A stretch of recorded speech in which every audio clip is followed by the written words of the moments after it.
বন্ধুরা, জীবনে আমরা সবাই কখনো না কখনো ব্যর্থ হই। কেউ পরীক্ষায়, কেউ কাজে, কেউ সম্পর্কেও। কিন্তু আসল কথা হলো, ব্যর্থতা কোনো শেষ নয়, এটা একটা নতুন শুরু।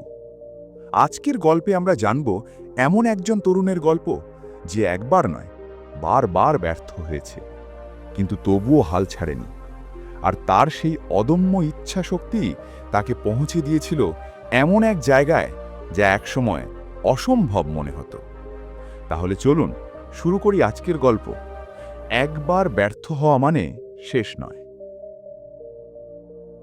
রাজীব নামের এক তরুণ, ছোট শহরের ছেলে। বাবা ছিলেন দোকানদার আর মা গৃহিণী। রাজীব ছোটবেলা থেকেই বড় স্বপ্ন দেখত, একদিন নিজের একটা কোম্পানি করবে, যেখানে মানুষ কাজ পাবে, তার পরিবার গর্ব করবে। কিন্তু বাস্তবটা এত সহজ ছিল না। ডিগ্রি শেষ করার পর চাকরি খুঁজতে গিয়ে বারবার ব্যর্থ হতে থাকে। প্রতিটি ইন্টারভিউ শেষে আমরা আপনাকে জানাবো শুনে হতাশ হয়ে ঘরে ফিরে আসত। বন্ধুরা একে একে চাকরি পেয়ে গেলেও রাজীব রয়ে গেল একা। একদিন এক বন্ধু হেসে বলল, তুই এইসব বড় স্বপ্ন দেখে কি লাভ, আমাদের মতো একটা ছোট চাকরি করে নে। কথাটা রাজীবকে কেটে গেল, কিন্তু সে চুপ করে গেল না। নিজের ভেতরে একটা আগুন জ্বলে উঠল। আমি পারবো, শুধু সময় লাগবে। রাজীব ছোট একটা ব্যবসা শুরু করল, অনলাইনে হ্যান্ডমেড প্রোডাক্ট বিক্রি। কিন্তু অভিজ্ঞতা ছিল না, পরিকল্পনাও দুর্বল ছিল। 2 মাসের মধ্যে পুরো ব্যবসা বন্ধ হয়ে গেল। সব টাকা শেষ, আর আত্মবিশ্বাসও ভেঙে পড়ল। বাবা বললেন, ছাড়ে দে রাজীব, তুই চাকরি খোঁজ, ব্যবসা তোর মতো ছেলেদের জন্য না। সেই রাতে রাজীব একা ছাদে বসেছিল, আকাশের দিকে তাকিয়ে ভাবছিল, হয়তো সবাই ঠিকই বলছে, আমি কিছুই পারবো না। কিন্তু ঠিক তখনই ফোনে একটা ভিডিও আসে। একজন সফল উদ্যোক্তা বলছেন, failure doesn't mean the end, it means you tried something new. রাজীবের মনে হলো, হয়তো আমিও পারবো, যদি আবার চেষ্টা করি। সে নিজের ভুলগুলো লিখে ফেলল। কোথায় ভুল পরিকল্পনা, কোথায় মার্কেটিং দুর্বল ছিল।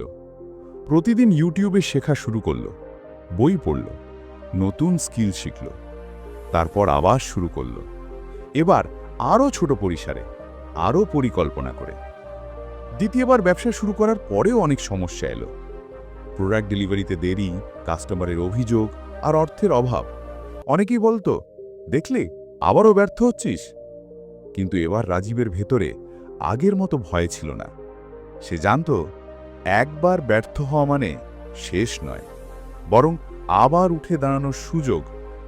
দিন রাত পরিশ্রম করতে লাগলো, নিজে প্যাকিং করত, নিজেই ডেলিভারি দিত। ধীরে ধীরে কাস্টমার বেড়ে গেল, রিভিউ ভালো আসতে লাগলো। একদিন এক বিদেশি ক্রেতা তার প্রোডাক্ট দেখে যোগাযোগ করল। এটাই ছিল টার্নিং পয়েন্ট।